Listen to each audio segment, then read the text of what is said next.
Hey everyone, I want to talk about dream control, and this is probably going to be a two-part series.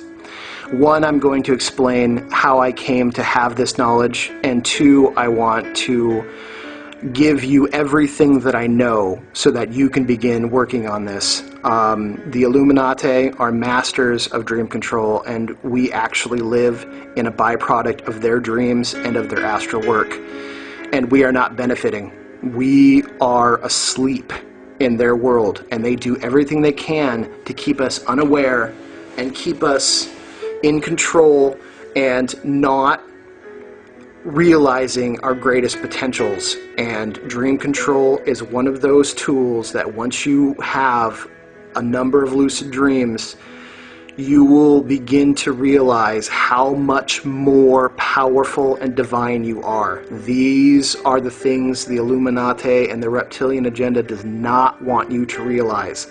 They want you to think you are highly limited, that you are fragile, that the world is to be feared, and that you need to pay them money to live on the planet you were born and protect you from all the made-up boogeymen that they perpetuate and they develop just to set loose upon an unsuspecting public. And 99% of it is completely false, but they have you living in a reality that they've tricked you into thinking is real and unchangeable. So I had the experience that very few people will ever have, but after this experience I realized I didn't need to have it, but I'm glad that I did. I lived with a G.O.O.D.S medicine woman for about a year, and 6 months of that year was spent in a Dreamwalker initiation that her own grandpa put her through. Because I am not G.O.O.D.S or Native American, it had to be changed to fit my ancestral line, and so we developed a Indo-European style dream initiation that I'm sure probably existed in some form or fashion, and it was actually very easy to put together. So I feel as though we were tapping into some initiation process that my ancestors did. All the characters that were used in this initiation were replaced mostly from Shakespearean plays, who he pulled from Indo-European myth as well as Greek myth, and things fit very smoothly. There was no drug recreational usage in this process, save one where there was drinking of absinthe, but that was on a totally different level and doesn't need to be used. For 6 months, I was isolated in a small wooden shack way out in the wilderness. I will not disclose where.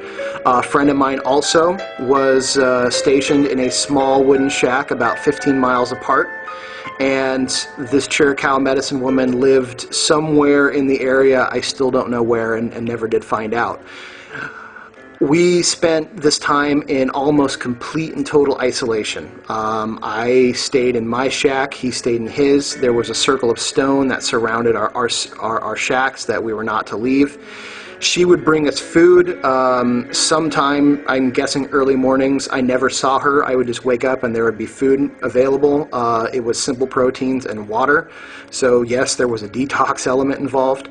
And I lived inside a ceremony, and I lived in the in-between. So after a couple weeks, I couldn't tell you what day it was, and time lost all meaning. And there was no cell phone, there was no news from the outside world, there was nothing. So it was just basically me, the practices that she gave us, and every 7 days she would come and get us. We would be led to a sweat lodge. We would have a sweat. We would go through a ceremony. We would share our dreams, and we would return back to our respective homes. During this time, my dreaming got extremely intense, and my ability to have lucid dreams happened almost at will. Not only that, I began to have frequent and sometimes even purposeful out-of-body experiences. Amazing experiences. As my time went on here, using individual sigils that we created, I was able to meet this friend of mine in the dream time. We were able to have a number of experiences that were all written down, and when we met in the sweat lodge and we handed each other our dream journals, and I read his experience and he read mine, and we realized it was the same experience, the doors blew open, and I could, we could never go back. So we had actually met each other in the dream time, actually gone through the same experience, wrote down each other's words, wrote down each other's actions, and we realized that consciousness is so much more than what we're being told it is. Towards the end of my experiences here, I woke up to hear rumblings of thunder, crashings and explosions. I looked outside to see a huge herd of wild horses running to my shack, and the only words that I could remember is, "Do not leave the circles of stone." And I stayed, and as they approached, they dissipated into mist.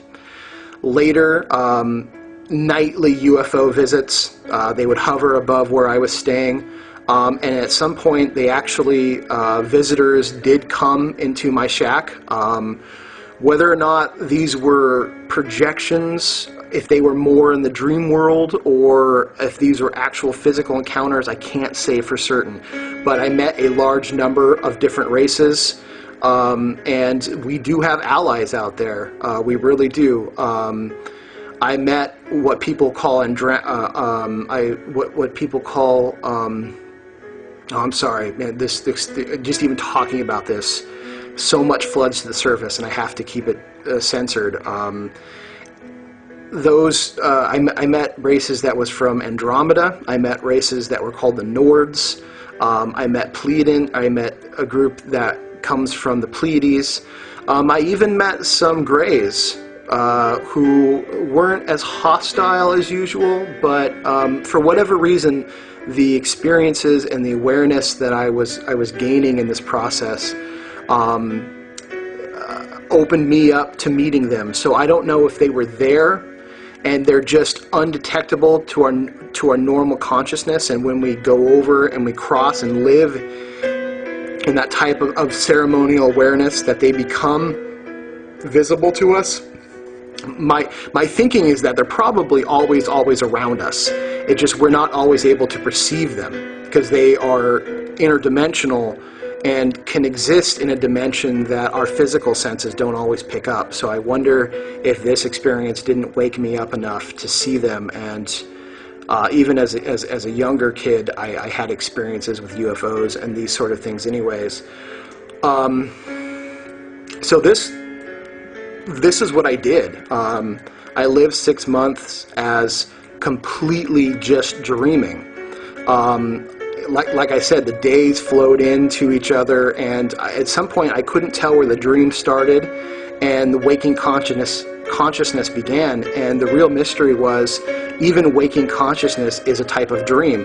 We are in a type of trance, and our level of awareness is kept at a certain limit, and because of the very evil nature of the Illuminati and the powers that they are in league with, they purposely do everything they can to even limit that scope of awareness right down to basic survival and down to a slave mentality that we need masters to take care of us, that we need masters to protect us, and none of that is true.